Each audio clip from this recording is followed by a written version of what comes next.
Fanazavana, Fanazavana, les zava-miafina momba ny franc-maçon sy Illuminati. Ny nouvel ordre mondial na lamina vaovao maneran-tany. Ny anaram-biby izay ankofan'ny olona rehetra sy ny marika 666. Zava-miafina ao anatin'ny fivavahana izay ahafantaranao ny tena marina.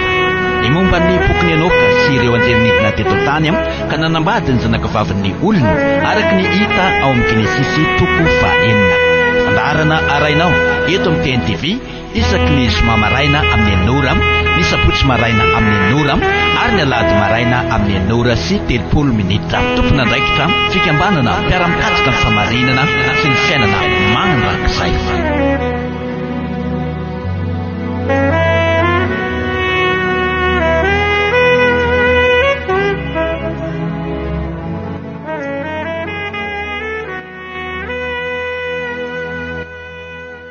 Dia ampifaliana indray amin'ity ora ity no androsoana ao atokantranonao amin'ny alalan'ny ity fahita lavitra jerenao ity sy izao fandaharana totosainay izao anazavana ireo zava-miafina izay tokony ho fantatrao. Miarabanao izahay ary manonona ny fahasoavana sy ny fiadanana ho anao sy ny ankonanao. Engane ho tahin'ny avondrindra ianao izay mijery sy manaraka n'ity fandaharana ity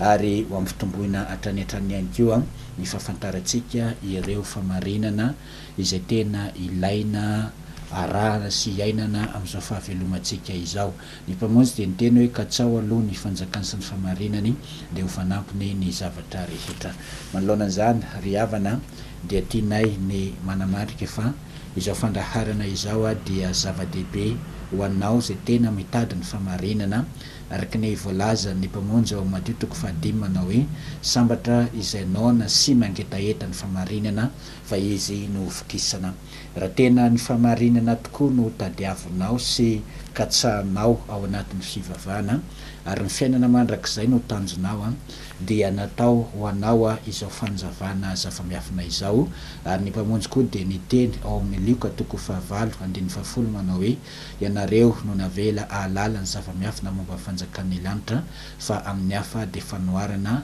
no itenenako aminy mba hijery mandrakariva izy fa tsy hita ary andre mandrakariva fa tsy hafantatra. Engane ho anisan'ny mijery sy mandrenao dia mahita sy mahafantatra ary ho anisan'ny ho tonga any amin'izany fanjakan'ny avondrindra izany. Andeha ho tohizako hatrany ny famotinana nareo zava-dehibe efa nazavaina teto dia ny mahakasika ny zava-miafina ao anatin'ny fivavahana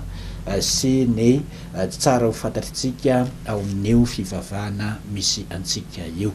Tokony isokatra ny masom-panahinao rehefa mijery n'ity fanazavana hoentiko ity satria marobe ireo pirofo izay noentina sy napotra teto amin'ity écran sy teto amin'ity fanazavana ity ary ireny pirofo rehetra ireny izay marianay tsara fa avy amin'ireo fiangonan-dehibe izay efa fiangonana ny orona nandritra ny amantaona maro teto Madagasikara teto dia ry zareo no namoaka an'ireny pirofo ireny isorana azy ireo nanampahendrena namoaka an'ireny mba hahafahanay manazava sy manapirofo ny fahatanterahany faminaniana satria raha tsy misy an'ireny pirofo ireny dia sarotra ihany ny inona sy sarotra ihany koa ny anekena ny zavatra zay hoentina eto ary na dia efa misy an'ireny pirofo ireny ary moa dia mbola maro ihany ireo olona izay minimikipo mihitsiny manakipo ny masom-panahiny misy ara tsy te hijery an'izao fandaharana izao mihitsy satria ohatrany hoe voatotoana angamba ny ao anatiny raha vao mijery sy mahafantatra reo fahamarinana zay ampahafantarina izy fahamarinana tena ilainao anie izao ampahafantarina izao izao no voasoratra ao amin'ny Jaona 7:7 manao hoe ary izao no fiainana mandrakizay dia ny fahafantarana anao ilay mpamorona tokana sady marina sy ny mpamonjy izay ny rahanao. Fahamarinana manazava ny tena anaran'ilay namorona zao tontolo zao sy ny tena anaran'ilay mpamonjy izay nandatsaka lioany teo amin'ny tsatokazo dia izany izao azavainay izao. Ary ireo pirofo rehetra izay noentina teto no nafahana nampiseho tamintsika ny zavatra rehetra izay tokony ho fantatritsika. Ohatra zao ry zareo teo anivo ny finoana protestante malagasy ao amin'ilay baiboly dikateny fanitsina fahenina averina trany izy ity satria maro amintsika no tsy nahita ny tony profit tony de ry zareo avy eo anivon'ny finoana protestant no nandika baiboly edisiona fahenina ka ao amin'ny pejy fahatelo io apotra amintsika io de misy an'io teny mialony fanitsina fahenina io ary azavainy aty ambanimbany aty hoe ny hoe Jehova izay hita ao amin'ireo fandikateny rehetra teo aloha dia tsy notonony jiosy zay tompony teny fa vokatry ny fahadisoana teo amin'ny famaky ny soratra hebreo ihany izany. Ny zavatra lehibe tena ampitaina amintsika amin'izany profo izany de zao manaiky ry zareo namoaka nyity baiboly ity fa ny anarana hoe Jehova izay ao amin'ireo dikateny rehetra teo aloha dia tsy notonony jiosy zay tompony teny fa vokatry ny fahadisoana teo amin'ny famaky ny soratra hebreo ihany izany. De ry zareo teo anivon'ny finoana romanina namoaka nyity boky izay aseho anay eto ity ihany koa mitondra lohateny hoe ny tantaran'ny famonjena amin'ny testameta taloha ao amin'ny librairie Masindapoly no nahitana an'ity boky ity ato amin'ny pejy 300 io apotra amintsika io ary io anaty cadre io ny anaran'ilay namorona zao tontolo zao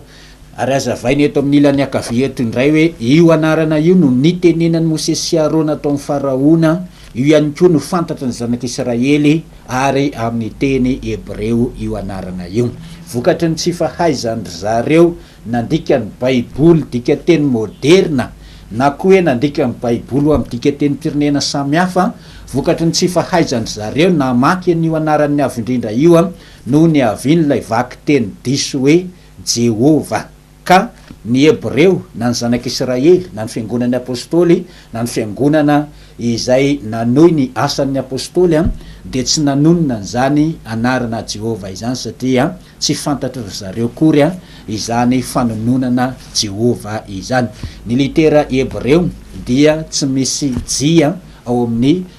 litera hebreo tahaka ny litera tsika malagasy tsy misy W dia tahaka an'izany ihany koa ny litera hebreo. Aminay avy eto anivon'ny fikambanana riavana dia zava-dehibe iankinan'ny famonjena mandrakizay ny fahafantarana ny anaran'ny avindrindra ary aminay ihany koa dia ny anaran'ny avindrindra sy ny anaran'ny zanak'ondry tsy azo ovaina tsy azo adika amin'ny dikateny pirenena hafa ary ataoko fa maro amintsika no miombokevitra amin'izany zavatra lazaina izany. Izahay zany tsy anisan'ny manohatra ny baiboly na hoe tsy manaiky ny baiboly, manaiky ny baiboly izahay, mampiasa n'ity baiboly ity izahay saingy hitanay kosa hoe tsy io anaty baiboly io ny anaran'ilay namorona zao tontolo zao sy ny anaran'ny zanak'ondry zay nampiasain'ny mpaminany sy ny ampiasain'ny apôstôly ary rehefa hitanay zany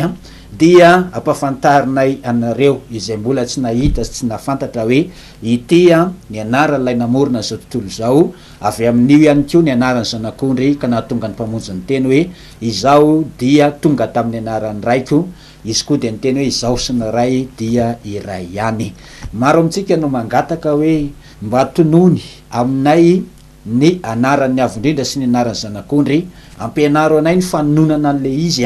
fa efa te ampiasa sy te andoalika amin'ilay tena anarana original amin'ny avindrindra sy an'ny zanak'ondry izahay. Maro amintsika eo tokantranao no mangataka fanazavana mahakasika an'izany ka hoy aho aminao hoe mbola ho tonga eo amin'izay izao fandaharana izao fa mandeha amin'ny atsipiriany aloha ny fanazavana rehetra misy zavatra maro zay tokony ho ampafantarina anao mialohan'ny anazavana aminao ny anaran'ny avindrindra sy ny anaran'ny zanak'ondry misy fipetra napetraky ny avindrindra ho an'ny olona rehetra izay manonona sy mampiasa ny anarany. Ny apôstôly de miteny any amin'ny Timoty any hoe aoka zay manonona ny anaran'ny avindrindra hiala amin'ny ratsy ary ny avindrindra ihany koa de miteny hoe aza manononom-poana ny anarako ary eo amin'ny lalàna de voalaza mihitsy hoe atao maty izay miteny ratsy ny anaran'ny avindrindra na izay manamavo ny anaran'ny avo indrindra ka io anaran'ny avindrindra sy ny anaran'ny zanak'ondry io zany no anarana sarobidy amin'ny anarana ivavahana rehetra ka nahatonga ny teny voasoratra amin'ny asan'ny apôstôly toko faefatra andininy 12 manao hoe fa tsy misy famonjena any amin'ny hafa ary tsy misy anarana hafa nomenan'ny olona zahoana famonjena ety ambanin'ny masoandro. noravan'ireo amperora romanina izay nifandimby ny fiangonana najorony apôstôly, noravan'ny amperora romanina ihany koa ny tempolo tao a Jerosalema zay nametrahana an'io anarany avinindra io tamin'ny taona 70 mo no nandravana zany tempolo tao a Jerosalema izany, ary milaza n'izany faminaniana ny fandravana ny tempolo tao a Jerosalema izany ny mpamonjy ato amin'ny Mateo 7:20 manao hoe rehefa hitanareo itsangana ao fitoerana masina ny fahavetavetan'ny fandravana nampilazaina ny Daniel mpaminany, aoka isaina izay mamaky izany. I Daniel mpaminany dia efa nilaza mialoha ny andravana ny Jerosalema, ary nanamafy ny mpamonjy hoe rehefa ho voadidiny miaramila i Jerosalema de efa akaiky ny fandravana azy. De ato amin'ny Daniel 7 ny 7:20 mo no misy an'izany faminaniana nambarany Daniel izany, ary raha mamaky ny Mateo 4:15 tsika de ataony ao anaty fonteny ao ny Daniel 7:17 sy ny Daniel 2:12 ka andeha ho jerentsika ato amin'ny Daniel 7 dia ny 9:20 no ovakiko 9:20 sy 7:20. Aloha tomboko amin'ny 5:20 mihitsy. Koa fantatra soa azonao fa hatramin'ny andro ivoan'ny didy anavoazana sy anamboarana ny Jerosalema ka hatramin'ny Mesia andrina de ho 7 herinandro sy 12 herinandro amboarina indray ny lalana sy ny ady dia amin'ny andro mampahory. Rehefa afaka ny 12 herinandro dia ovonona ny Mesia ka tsy anana, ary ny vahoaka ny mpanjaka izay ho avy dia andravany tanàna sy ny fitoerana masina, ary ny farany de isy safotra, ary hatramin'ny farany de isy ady sy fandravana voatendry, ary anorina fanekena herinandro amin'ny maro izy ka ampitsahatra ny fanatitra latsadra sy ny fanatitra hafa hatramin'ny antsasaky ny herinandro, ary amin'ny elatry ny fahavetavetana no iavian'ny mpandrava hatramin'ny fahafonganana voatendry izay ahidina amin'ny mpandrava.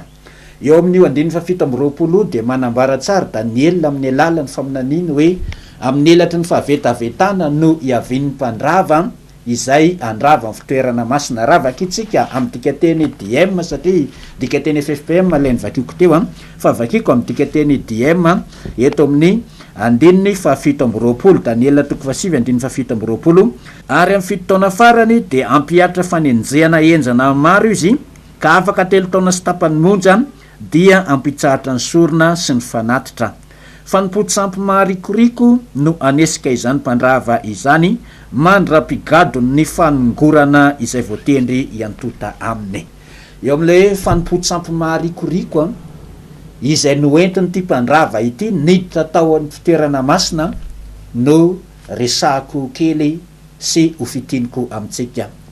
Tamin'ny taona 70 no noravan'ny miaramila Titus mpitaritarika romanina ny tempolo tao Jerosalema. Tamin'ny taona 5:30 de natsanga ny emperora Adrien teo amin'ny tempolo tao Jerosalema ny tempoly ho an'ny sampony Jesosy, na ho an'ny sampony Zezo, na ho an'ny sampony Jupitera, na ho an'ny sampony Jesosy, na ho an'ny sampony Jesus na Jesosy. Iray ihany io sampy io fanofanonana azy no miovaova arak'izay firenena mivavaka sy mandoalika amin'ilay sampy, ka amin'ny teny grika dia Jesosy no fiantsona azy, amin'ny teny latina Jesus no fiantsona azy, amin'ny teny anglisy Jesus, amin'ny teny malagasy Jesosy na Jesoa na Zezo. Iray ihany no niandohany izy io. Ary tamin'ny taona 5:30 de natsangana tao Jerosalema teo amin'ny toerana nisy ny tempolo ny avo indrindra, ny tempolo ho an'i Zezo na ny tempolo ho an'i Jesosy. Manambara zany ao amin'ny tomboky izay aseho amintsika itony, ty boky ty zao de navoakany zareo anivon'ny librairie luthérienne de azavainy mazava tsara eo ny vanim-potoana sy ny taona nananganany ny Adrien an'izany tempolo ho an'i Zezo zany. Manambara zany ihany koa itony boky navoakany zareo avy eo anivon'ny finoana romanina itony zany hoe itony porofo rehetra itony zany de hoentinay manaporofo ny fahatanterahan'ny faminaniana. De noterena ivavaka tamin'ny Jesosy na tamin'ny Jesosy ny olona rehetra nanomboka tamin'ny vanim-potoana nitsanganan'io tempoly sy io sampy ho an'i Jesosy na ho an'i Jesus na ho an'i Jesus io. Amin'izao vanim-potoana izao dia tsisy manery anao iantso sy anonona n'io anarana io satria efa tafiditra ao anatin'ny fiangonana sy ao anatin'ny baiboly sy tafiditra ao anatin'ny fo sy ao anatin'ny vatanao io anaratsampy io ary natao teto ny fanaporofona fa manome 666 ny taremarika fonosiny litera nanoratana nyty anarana itya rehefa atambatra izany taremarika izany zava-miafina lehibe izany ry havana izay miaino tonga atao amin'ny fitoerana masina ny fahavetavetahana nampilazaina ny Daniela mpaminany ny tempolo tao Jerosalema izany fitoerana masina izany nametrahany Solomona ny anaran'ny avindrindra ity anarany avindrindra potra amintsika ity de napetraky Solomona tao amin'ny tempolo io ka natonga ny teny voasoratra ao amin'ny tantara faharoa toko fafito andiny faefatra amby folo manao hoe raha ny olona izay nantsoina tamin'ny anarako no avy aneritena ka ibebaka hiala amin'ny ratsy fanao hitady ny tavako de iaino any an-danitra aho ka amelanelony anasitrana ny taniny ary izao de hiratra masoko ary ny sofiko andre ny vavaka atao amin'ity fitoerana ity satria efa nofidiko sy no amasiniko ity trano ity ampitoerana ny anarako mandrakizay napetraka tao amin'io tempolo nataony Solomona io ny anarany avindrindra ary rehefa noravany ity tosy io tempolo io de nesoriny romanina tao ny anarany avindrindra ary ny anarany Jesosy na ny anarany Jesosy indray no nampidirina tao amin'io tempolo io ary nananganana tempolo ho an Jesosy na ho an Jesosy tao ary noravana ihany koa ny baiboly nosoratan'ny mpaminany nodorany Dioclétien teny andalambe any Jerosalema izany soratanany mpaminany izany ary everina hiatrany hoe apahany amin'izany horonam-boky nidorana izany ity apotra amintsika ity io anaty faritana menamena io ny anaran'ny avindrindra hita ao amin'ny soratanany mpaminany ary de rehefa maisy rehefa tsy nisy intsony noronam-boky mpaminany de nandika baiboly amin'ny teny latinina am'izay ry zareo teo anivon'ny fanjakana romanina ka tao anatin'ny baiboly voadika amdika teny latinina nataony zareo de efa tsy nampidirana anio anaran'ny avindrindra io sy tsy nampidirana ny anara zanak'ondry fa ny anaran'ny tsampy ny vavahany grika sy ny romanina no tafiditra tao ka iny no tafahely taty amintsika ny anara-tsampy iny de iny no nampidirina tao anatin'ny baiboly ampiasaitsika ary mehitra ao anatin'ny fonao fitoerana masina tokony toerany anaran'ny avindrindra ny fonao tempolo ny fanahy masina ny vatanao kanefa de io anarana io no lasa mipetraka ao anatin'ny vatanao anjaranao ny mandinika zava-miafina lehibe amonjena ny fanahinao izao azavaina izao ka dia misotranao naharitra ny aino amin'ny herinandro indray tohizana ny fandaharana mametraka mandrapitafa tompoko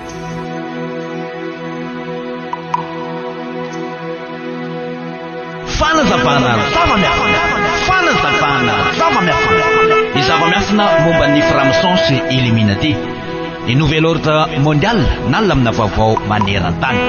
ny anaram-biby izay ankofan'ny olona rehetra sy ny marika 666 zava-miafina ao anatin'ny fivavahana izay ahafantaranao ny tena marina ny momba ny pokony anoka sy ireo anjerinidina teto tany ka nanambady ny zanakavavin'ny olona araky ny hita ao amin'ny Genesisy toko faha-enina fandaharana arainao eto amin'ny TNTV